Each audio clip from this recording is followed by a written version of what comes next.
of Ericsson.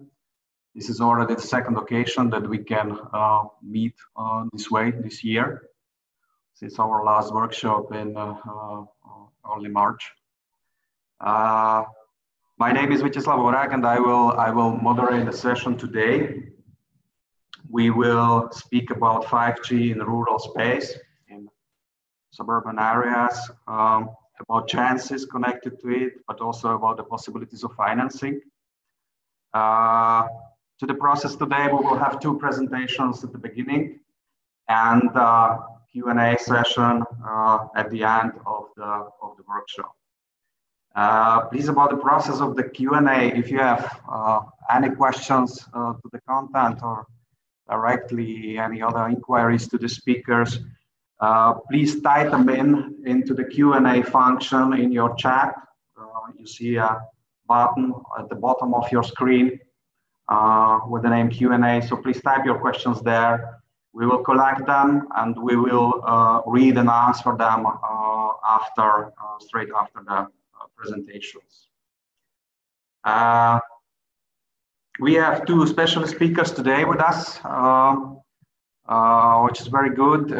Some of you who joined already for the second time will know Cveto Gašparud, who is the country manager of Ericsson for Czech Republic. And we have a special speaker, Christian Leon, who is Vice President and Director of Networks and Managed Services in Europe and Latin America for Ericsson. So I don't want to waste the time of the speakers right now. I will directly hand over to Cveto to start with his part of the presentations. Cveto, please go ahead. Thank you, Vito. Can you hear me well and can you see the presentation? We can, yeah. Okay, so welcome everybody to this roundtable. Second one in the row. I think we are delighted to see you here for this discussion. Last time we talked about 5G in production and manufacturing environment. Today we want to take a little bit different angle to it. So we would like to talk about how 5G can benefit the rural areas in Czech Republic, how it can power the, let's say, smart agriculture, how it can, let's say, enable additional applications or, I don't know, give additional quality of life to the people living in the rural area of Czech Republic. And for this purpose, we will, Christian will also at the end, we'll present fixed wireless access, which is 5G or 4G or 5G technology, which will enable this rural development in Czech Republic. That's the agenda for today. Just for those who maybe are for the first time with us, Ericsson here in Czech Republic, we are present here since 1878, which is basically 2 years after establishment of Ericsson in Sweden. And we are with fully established subsidiary here since 1995. Our primary customers are network operators. So all operators in Czech Republic, and we are selling portfolio of radio access networks, core networks, but as well as BSS systems, and we are providing services related to this. So after this short introduction, let me start with the topic of today's conference. So facts which we collected a little bit. What is the current situation? So Czech Republic was 10 years ago among the 10 top countries in the average internet speed that the users have experienced in Czech Republic. So this was at that time good. In August 2020, similar measurements show that the Czech Republic now ranks 40th. And we think that one of the reasons for this is let's say, the digital divide between the rural and urban areas. Second thing which we want to point out, the DESI index, which is measuring the digital maturity of the country in the EU. So Czech Republic is ranking 17th, and especially on the connectivity part, it's ranking 24th among the EU countries, so which is not very high. And then some estimates show that approximately 470,000 households in Czech Republic don't have proper broadband, and we can potentially see that 5G might be their only option to get quick access to the internet. Ministry of Industry and Trade has, I think, over the last months, created a submission for the National Recovery Plan from the EU funds, and they have included what they call component 1.3, which is financing of digital high-capacity networks. They are thinking to establish a fund of development of 5G mobile infrastructure for the areas where maybe it's difficult for the commercial operators to invest because of the long period of return of investment.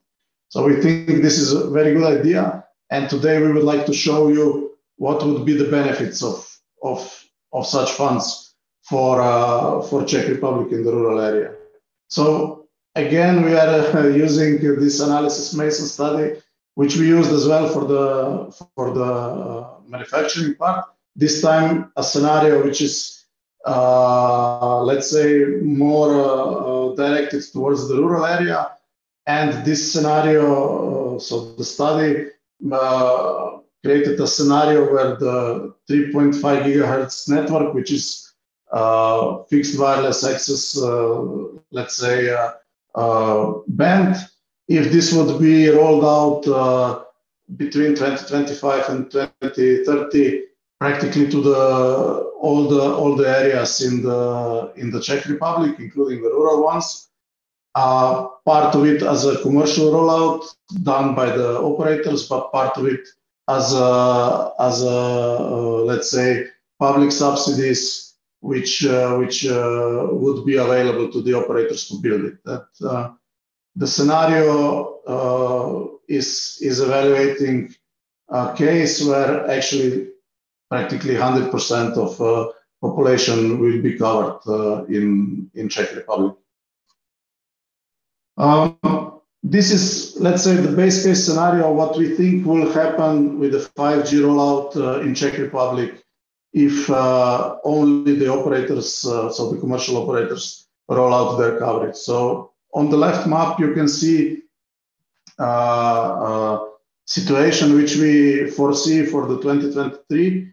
And we see that large areas of agriculture area or rural area will not be covered with any type of the signal. At that time, in the 2025, we do see the coverage with the low frequencies, so 700, 800 band, but really the high capacity bands, they will still be available only in the urban areas, so in the cities. So that is something that we think will happen without any intervention.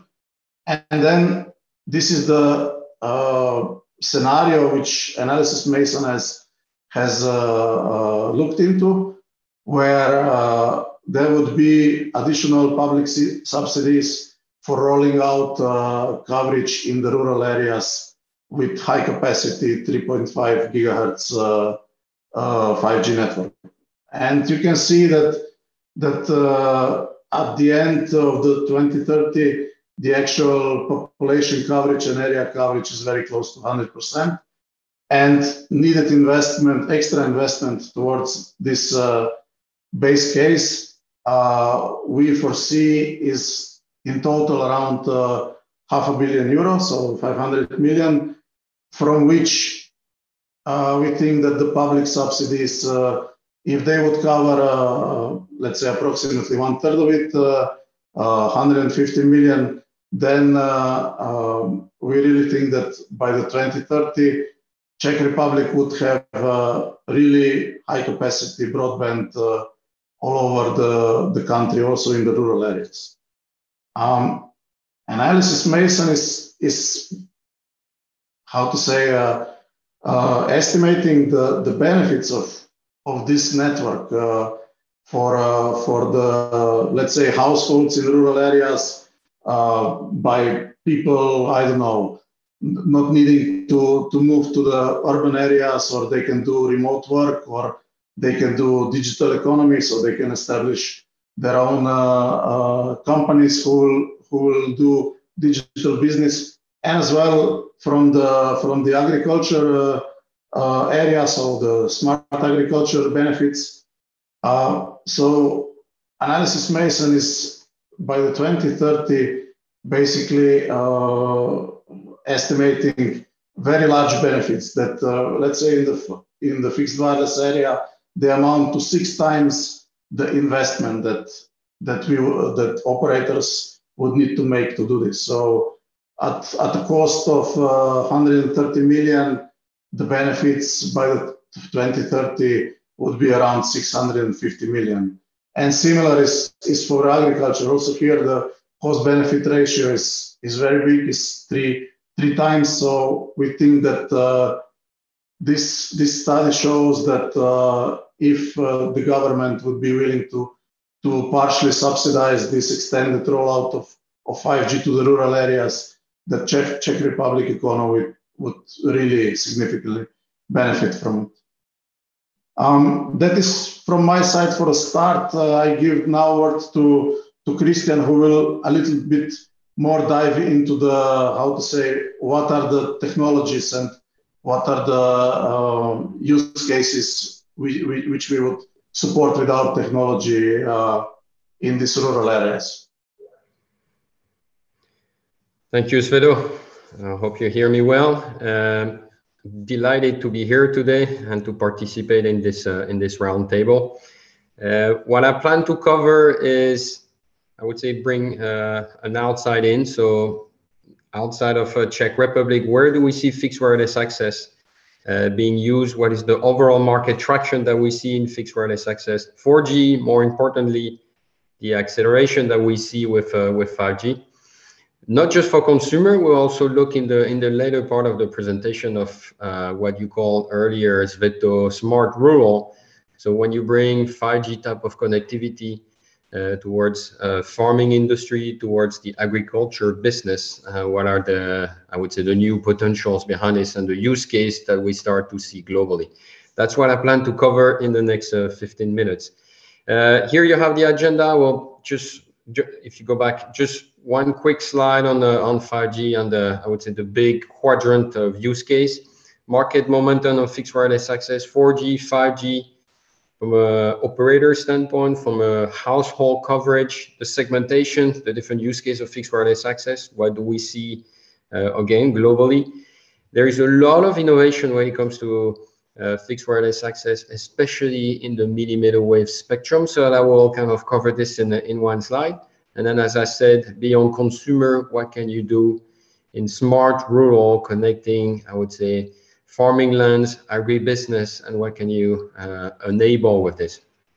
So if you go quickly to the next slide, hopefully nothing new here, but it's to frame what we want to talk about here. I think the very first use case of 5G is what you have at the bottom left corner down there. So you have mobile broadband. It's been a very successful case to bring, I would say, high throughput, some level of low latency on 4G. What 5G is bringing is a higher level of I would say, experience for the end user from a mobile broadband connectivity, also much lower latency. Then if you go on top, it's not just about connecting people, it's also about connecting things. So 4G and then 5G is bringing massive Internet of Things, massive IoT. And then really where I think the innovation of 5G is around critical in the Internet of Things. So ultra low latency, high reliability, highly secure type of, I would say, communication between things, between humans. That's what we call critical IoT. That's not what we're going to talk about today, though. We are going to focus on the bottom right corner, which is consumer focus, bringing, I would say, high throughput, low latency capabilities, but in a fixed wireless setup. And that's the focus of the day when it comes to 5G use case. So if you go to the next slide, framing this, and you have these 3 pictures up there, and I would say this is the global picture, but I would say the 3 main segments that we see for fixed wireless access. The first one is almost urban type of coverage. Is to compete against fiber. We see a lot of this innovation in Australia, in Italy, in the US. I will come back with some specific, but it's typically $50 type of ARPU. It's to compete with fiber. Yeah, that's high throughput type of delivery. The next one is bringing fixed wireless access to compete with DSL cable type of experience for the end user. We call that build with precision. It's more low capacity type of area, like suburban places. And I think what's very important now is the last segment that we want to talk about, which is connecting the unconnected. And this is bringing fixed wireless access in places where there is nothing today. There is no broadband experience. And so if you take these 3 segments, and then we look at it as kind of the 3 bars that you have. And here we're looking in 2025 at the number of worldwide households, so 2.2 billion households worldwide. And then we see, if you start with the green bar, that 4G or LTE will cover more than 90% of the household worldwide by 2025. That's the Ericsson forecast. When it comes to 5G, our forecast is between 55 and 65% of the household globally will have 5G coverage. And then if that's the reference, I would say from a mobile broadband standpoint, look at the fixed broadband access, where our estimate is fiber, cable, DSL cover only 60% of the population of the household by 2025. And so the very first thing you can see is there is a gap with the green, and so there is a big potential to connect the unconnected, and that's 30% of the household that can be connected with 4G. And then there is the potential, and that's the 55 to 65%, and that's part of the, I would say, the market potential is to bring 5G and connecting even more people with in unconnected places from a household standpoint. And that's very much I would say the overall market potential that we want to address here with fixed wireless access. If you go to the next slide, and it's kind of framing what fixed wireless access is about. Just in terms of technology, I hope you're all familiar with this. It's about, instead of digging trenches or putting some wires on poles, the idea is to put one pole wireless and then connecting household with 4G or with 5G technology.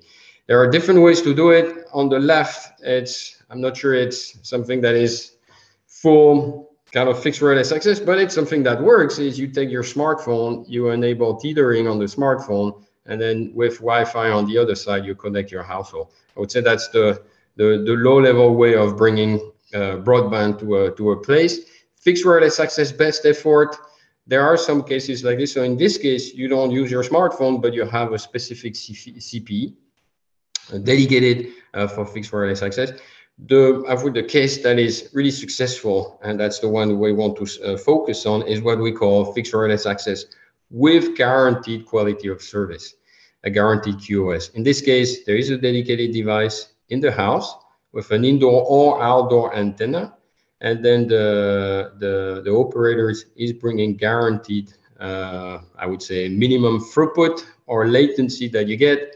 There's a specific subscription, and there is also a tied up plan associated to the geography of where you're located. And that's very much, I think, what we want to talk about here in terms of segment with guaranteed quality of service for fixed wireless access. And that's very much similar to what you get when you get a fixed broadband type of connectivity. If you go to the next slide. So I mentioned that fixed wireless access is I would say it's not something new. We see a lot of this on 4G, but the trend is a rapid adoption. And so here what we looked at, if you start on the left, globally, we want to look at 300 operators globally and counted how many of those operators are offering fixed wireless access today. And so you see in December 2018 all the way to October 2020. So if I zoom just at the end, in October 2020, out of 300 operators that we analyzed, 200 of them, so 2/3 of these operators are offering fixed wireless access today. And then you see the acceleration. The acceleration is very much driven by 5G. So 4G fixed wireless access, let's say in December 2018, and that big acceleration is really coming from the rollout, the introduction of 5G, and many of the operators are then bringing fixed wireless access 5G in the offerings. The same information, but this time looking at it by geographies, because there are some big differences in terms of offerings for fixed wireless access. If you look at Western Europe, 93% of the operators in Western Europe today are offering 4G and 5G fixed wireless access offers. Same thing in Central and Eastern Europe, that's 72% of the operators. So as I mentioned, a big acceleration of offering of fixed wireless access when it comes to consumers. If you translate this, getting into the next slide, not looking at the number of operators, but this time looking at the number of, call that connection or household who are using fixed wireless access. What we counted globally at the end of last year, 60 million connections globally with fixed wireless access. And that's the light purple part that you see at the end of the bar that you see at the end of 2020. Our forecast from an Ericsson standpoint is that by 2026, this number is going to triple. So by 2026, there will be 180 fixed wireless access connection worldwide. And you see the acceleration is, yeah, there is some light purple, but more importantly, there is the dark purple out there, which is 5G fixed wireless access connection.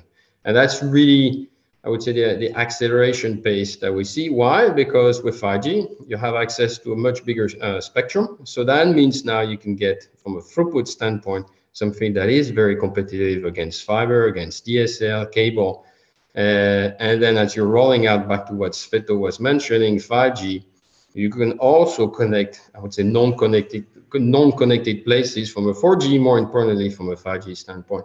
So that's, I would say, the global pace and the global forecast that we see when it comes to fixed wireless access, 4G and 5G.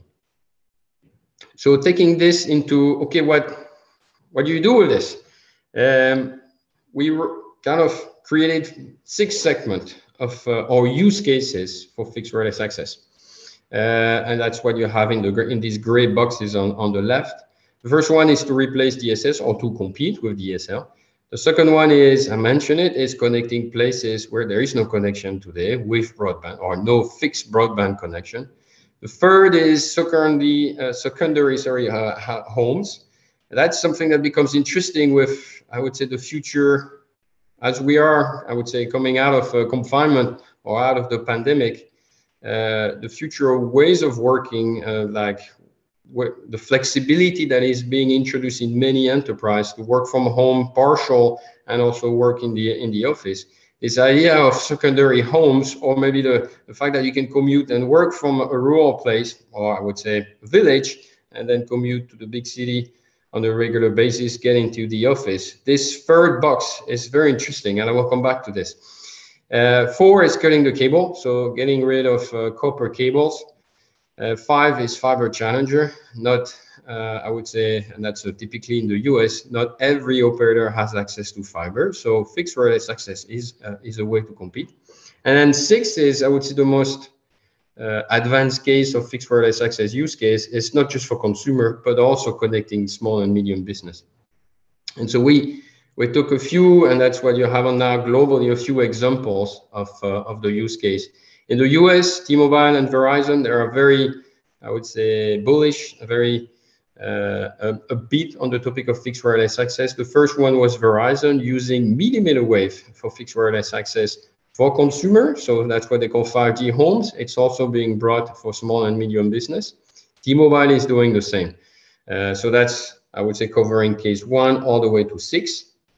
Then I will pick the example of Telenor Norway, where fixed wireless access is used actually to decommission the copper network. So in this case, there is something, but the idea is to remove the copper network, bring fixed wireless access, and a higher end user experience from consumer standpoint. And I will pick the example now of the Philippines. Two operators, Globe and Smart. During the pandemic, we all experienced the need for having a broadband connectivity from our house. And that's what both operators did. So they created offer for fixed wireless access, broadband. And you can see the pace of year-over-year growth in terms of adoption during the pandemic. So 1.7 million subscribers or consumers or connections with Globe, and 586,000 year-over-year also with Smart. So that's kind of what's the three examples I wanted to use with Telenor in Norway, the Philippines, and the US. Again, the range of the opportunities is very interesting here. If you go to the next slide, that's just bringing things in perspective. What is it that when you bring, I would say, broadband connectivity, how is this being consumed on a typical basis? So you have the range. I would say it starts with social media, YouTube, and how much throughput do you use? This is typically downlink. Also downlink, and it's in Netflix, in SD, in HD, or in 4K HD TV mode, and you can see obviously all the way from 2 all the way to 10 megabyte per second that you need. One interesting use case is, and that's been our case for many of us, is remote working. Remote working is typically not high throughput, but it's something you need high reliability, secured throughput, but more importantly, it also drives a lot of uplink. So you don't only need downlink, you also need uplink because of like two-way video calls and things like this. So that's another use case that is becoming very interesting for fixed wireless access. Something that you can cater for in 5G, where you can have bandwidth going uplink or bandwidth going downlink. If you go to the, I would say, a spectrum view, how the spectrum is being used. If you start from the left, dense urban, I would say a high capacity area where our operators today are using all of the spectrum from a capacity standpoint for mobile broadband. 100% of the spectrum is being used from a 4G, and then in the future with the new 5G spectrum in midband. You get into more suburban places, yeah, mobile broadband is consuming 60–80% of the spectrum. But when you get into low capacity area, rural places, typically out of all the spectrum that is licensed to the operators, typically only 10–30% of the spectrum is being used. And what you have there is what we call the underutilized spectrum. And that's I would say, is the big addressable market, or the big addressable potential of fixed wireless access. All of these towers, all of these poles exist. All of the spectrum is available. So if you go and roll out these additional radios using all of the spectrum, you suddenly enable something that is so much more powerful by reusing an existing network and enable fixed wireless access. That's the idea of the graph here, of saying spectrum is available. I would say the sites, the poles are available. The spectrum is underutilized when you get in low capacity rural places. And that's where there is the potential of fixed wireless access. If you go to the next slide, and this is about, I would say, the different steps and what you can do. 4G and the peak, you can see the peak speed that you can get with fixed wireless access, 400 meg, that's peak speed, but typically 30 or 100 meg. It's fully available, massively deployed. As I come back, like a lot of operators are offering 4G fixed wireless access in many different geographies. Then 5G midband, then the peak speed can be up to a gig. Typically you get from 100 to 500 meg. It's also like broadly used globally. You see some live network throughout the world with 5G midband. And then the next step, which is 5G millimeter wave. For those of you not familiar with millimeter wave spectrum, typically that's where you get, I would say, very high bandwidth, 400, 800 megahertz of bandwidth. With this, I would say, spectrum characteristic, then you can really get high peak speed from 2 to 5 gig. So then a fixed wireless access plan, that's where you can compete with fiber. You can get 300 or up to a gig, I would say, in medium or in average. This is available. That technology is available today, massively rolled out in the US, in Japan, also available in Italy with operators like Fastweb or Linkem, for instance. They are leveraging fixed wireless. They are leveraging, sorry, millimeter wave. I will zoom in specifically millimeter wave. One of the, I would say, benefit is, yeah, you have a very big spectrum, but the wavelength is very small. So the propagation characteristics are a little bit more challenging. So what we've been innovating, and what you have here is the bar, which is essentially time. We did not put a date, but like we're constantly innovating as an industry to extend the range of coverage with millimeter wave. And so you have a few press releases. Start on the left. We did some innovation with Ericsson, Qualcomm, US Cellular. This is a rural carrier in the Midwest of the US. Then then at that stage we reach, and this is I would say the coverage you can reach with millimeter wave for 1 gig. So we did 5 kilometers for 1 gig at that time. Then we innovated further. We optimized the radio. We optimized the CPE. We reached 6.5, and I was with Telecom Italia, and that's the one you have in the second there. We continued innovating, and then a few months ago, with NBN in Australia, still with US Cellular, we actually reached a little bit more than 7 kilometers. The idea is that we're constantly innovating here in this specific spectrum with this very large throughput that you can get, and you can actually innovate, bring coverage, and imagine like bringing 1 gig to a rural place all the way with a cell radius of 7 kilometers. So that becomes a very interesting spectrum to enable new use case of fixed wireless access. More to come on this. Coming on the next slide,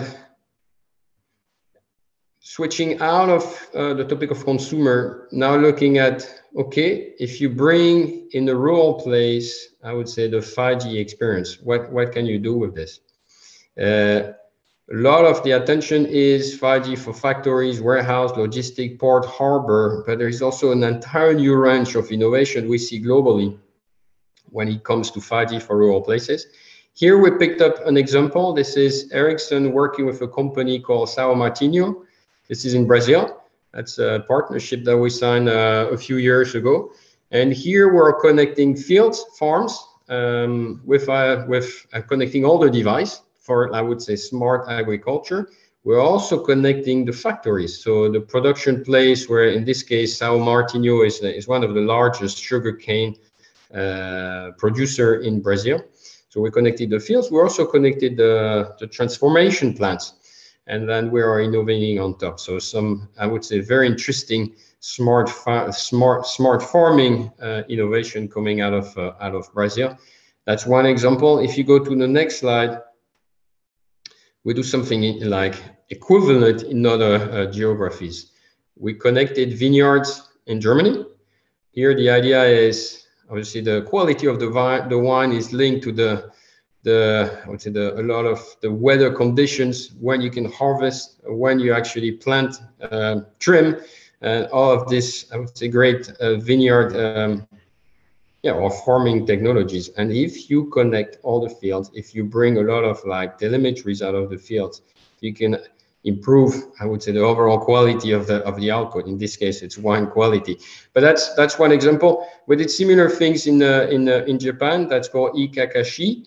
In this case, same thing. We are connecting, I would say, the crops. We are like live, trying to understand all the telemetry coming out of the fields, again, for precision farming capabilities. We also are adding on top some artificial intelligence so that we can take the right decision on when to water the plants, when to add fertilizers and things like this. And then the last case, not in the field, but in the silos. If you connect the silos where you put all the grains, for instance, or other aspect of farming, and you're able to manage this inventory in a smart way and also link it to the overall, I would say, flow and production flow of the farming industry. So that's kind of some specific use case. Again, it's covering different geographies. The last one, sorry, I forgot to mention, connecting these silos was in Chile. That's, I would say, for fixed wireless access and then farming for industries. So the key takeaways, yeah, there is fiber, there is DSL. Fixed wireless access is a way to bring a very competitive, but more importantly, fast and reliable broadband connectivities. That's the first point. It's a very well proven technology on 4G. It's also proven on 5G. It's adopted globally, and it's leveraging something called 3GPP, which is a very broad ecosystem when it comes to technology, not just for the network, but also for device. A lot of investment, R&D and spectrum is coming in. So that's also good news. And then we see fixed wireless access part of the agenda in the EU, in the UK, in the US, for instance, as part of the, I would say, recovery funds during the pandemic or after the pandemic. Why? Because I would say a lot of non-connected places and the fact that people needed broadband was highlighting during the pandemic. So a lot of, I would say, digitalization initiatives are coming with this. And then last but not least, it's not just, I would say, connecting the unconnected and bringing broadband. There is a lot of innovation coming on top. So there is fixed wireless access, and there is also new use case you can enable with it. That's the key takeaways. And then if you zoom in out as the final points, the first one is time to market. It's easier to bring fixed wireless access than digging trenches and put fiber and or laying out poles and put copper or DSLs. There's a much faster time to market, like I would say, time to market with fixed wireless access. It's also financially very attractive. Why? Because once you bring, I would say, mobile broadband and you build the poles for wireless connectivity, if you add, let's say, 5G mid-band spectrum, you're reusing the asset, and it actually is cost competitive versus, again, laying out fiber and digging trenches. And then last but not least, because you reuse an asset, so you reuse the infrastructure of the network, the poles, the sites, it's sustainable. You might add some radios, but these radios are also smart. So when it's not something that you're like putting traffic into it, it turns itself off. So I would say the three pillars and advantage we see is time to market. It's faster to bring broadband connectivity. It's financially attractive, and it's sustainable. That will be my last slide. Okay, thank you very much, Christian. Thank you, Cveto, for the presentations. And we got questions already, so we see that evoke some discussion. Let's start with a very general question. I mean, the panelists can see the questions, but I will read them from the others. Igor Brzezina is asking, what are possible shortcomings of 5G? General things. So I leave it with you guys who answer first. Do you want me to start, Cveto? I can start, yes, and you can come there. I think I mean, if I think about Europe in specifically, one of the shortcomings I see is it's taking time to be rolled out because the spectrum is not made available in each of the countries. That's one. And then sat access is not, I would say, the easiest in many of the countries. So one shortcoming I see is that we fall short of deploying it versus other geographies. If you see places like South Korea, China, the US, with the pace of rollout of 5G is massive. So that means as an end user, you're not being disappointed when you get access to 5G. And that I think is one of the potential shortcomings if I think about Europe right now. I don't know, Cveto, if you want to complement. No, I mean, from the technology perspective, of course, each technology has some benefits and drawbacks, but for this, let's say, rural areas, we really think that 5G has much more benefits versus other technologies. and the benefits we are listing here, and mainly it's time to market and relatively small investments versus the benefits. So thank you. Another question from Roman Kadari. Can the FWA be considered a transition technology to fully wireless networks of tomorrow, or does it have a future in the long run? In other words, will FWA be around still in 2040 or 2050? That's a good question. If I may start, Sveto, 5G is not going to disappear anytime soon. The main reason why is that we're investing in 5G, not just for consumer, we're also investing in 5G for enterprise. And if an enterprise roll out a 5G network, it's for the long run. These are like big investment cycle when you connect, for instance, a factory. So you will see 5G, I would say, for many decades to come. That's one aspect. It's not a transition technology. I mean, the spectrum is not going to disappear.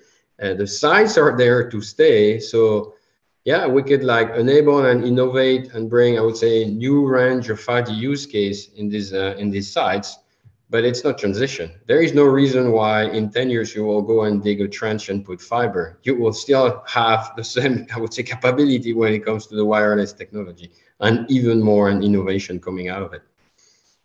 Sveto, I don't know if you want to complement.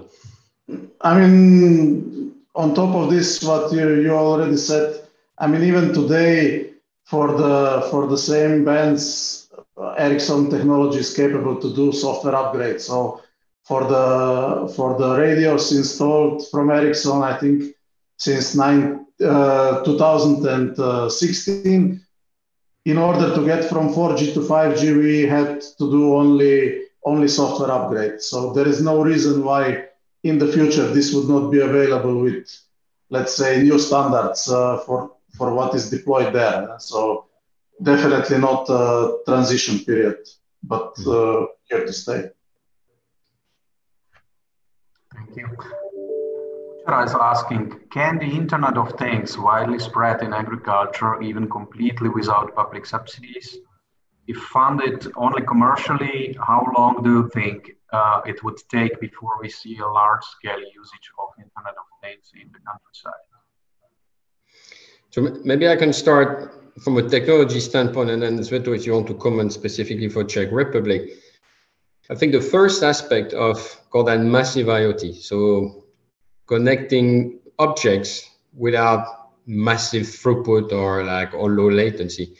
The technology it's not that hard because you can use low part of the spectrum and have very wide coverage. So that is something you can, from a technology standpoint, get there very quickly when it comes to rural coverage, connecting massive IoT. The next level, which is for that high throughput, fixed wireless access, or bringing, I would say, extreme uplink, downlink throughput for specific rural use case, that's really a bit tougher because now you need to go in all these sites, potentially adding sites, and then put the 5G midband or millimeter wave. That will take longer. I think some of it has their own business case, and that's what you were sharing from the analyst Mason. So you don't need public subsidies.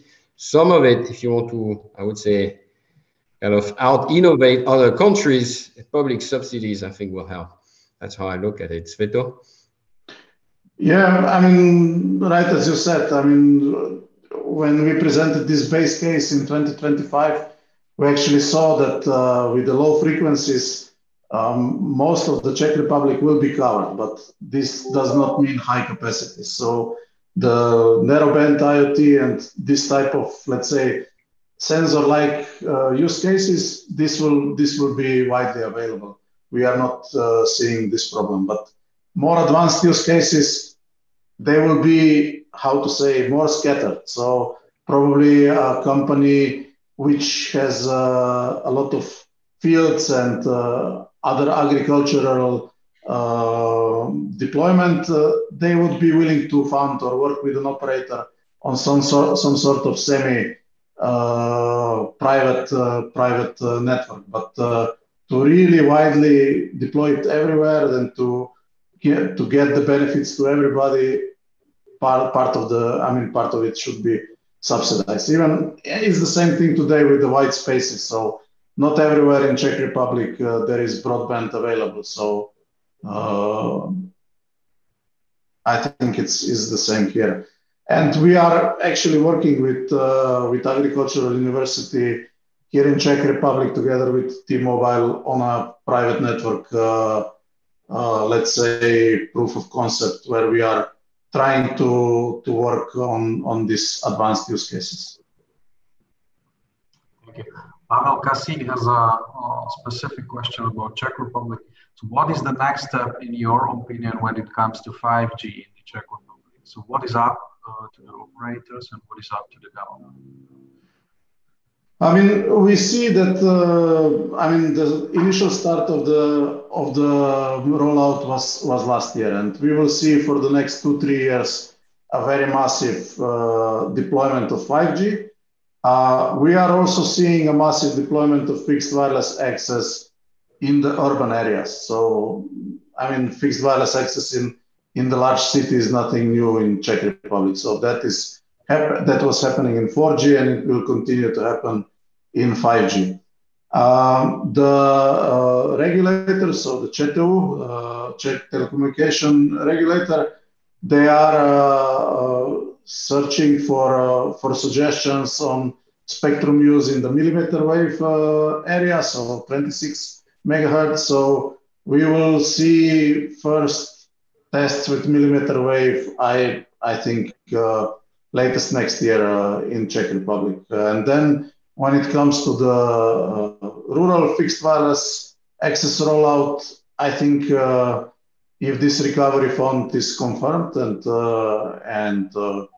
subsidies for such projects are available, I think that the operators will deploy as well in the rural areas fixed wireless access. There are still questions in the chat, so I will maybe we have time for 1 or 2 maximum. Bohumil Hervik is asking and checking, so do you count on an application in the agriculture also in Czech Republic, or is there already something, a use case maybe that we could speak about in Czech Republic? I think. Sorry, Avita, I didn't hear you well, but I think you were asking if there is agricultural use case in Czech Republic. Yeah, exactly. Like I said, we are as a technology provider to T-Mobile for the private networks. I know that T-Mobile is discussing use cases with agricultural university, I think Mendel University. So I think we can provide some additional info there offline, what is going on. But let's say these are the first proof of concepts going on for the advanced use cases. Yeah. Okay. Looking at the time, I know maybe we have last questions that there are also many. I would sum it up in there are also many conspiracy theories around 5G. So does Ericsson say something about that, or how do you? I mean, I can start with what you want. I mean, we're trying to be fact-based. There is, I would say, like neutral and third-party organization like the how do you call that? The World Wide Health Organization. There are guidance. We follow all the guidance, and we stick to, I would say, facts. That's what we do as a company. I don't know if Vito, you want to comment specifically. No, that's basically it. Who is World Health Organization is providing its stance, which is clear that there are no negative effects of 5G or any other mobile technology. So as a company, we are not doing any specific research here, but we are, like said, from the scientific perspective, using fact-based things, and we stick to this. Okay. Ladies and gentlemen, let's keep the time frame for today. Everybody has this schedule for the following hours and so on. So I would especially like to thank you all for joining this session. I think it was very productive, and you saw also by the presentations and the Q&A session that those workshops by Ericsson are especially here to produce some productive debate and discussion. So please, for the journalists, don't hesitate, to send us questions. Please email us or call us when you need specific information with regard to that. You will anyway, after we finish this session, get the press material that we drafted about today's session, and you will get the presentations by the speakers.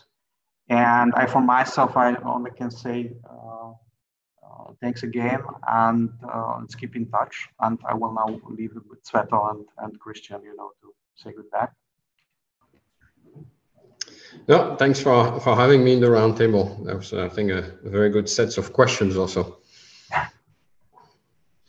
Yeah, and also from my side, thank you to everybody for the interest. We are happy to share our views and knowledge on this and also other topics. And I hope to see you also in the next round of these discussions. Thank you very much. Thanks. Enjoy the rest of your day. Thanks, everybody, and bye-bye. Have a nice day. Bye-bye.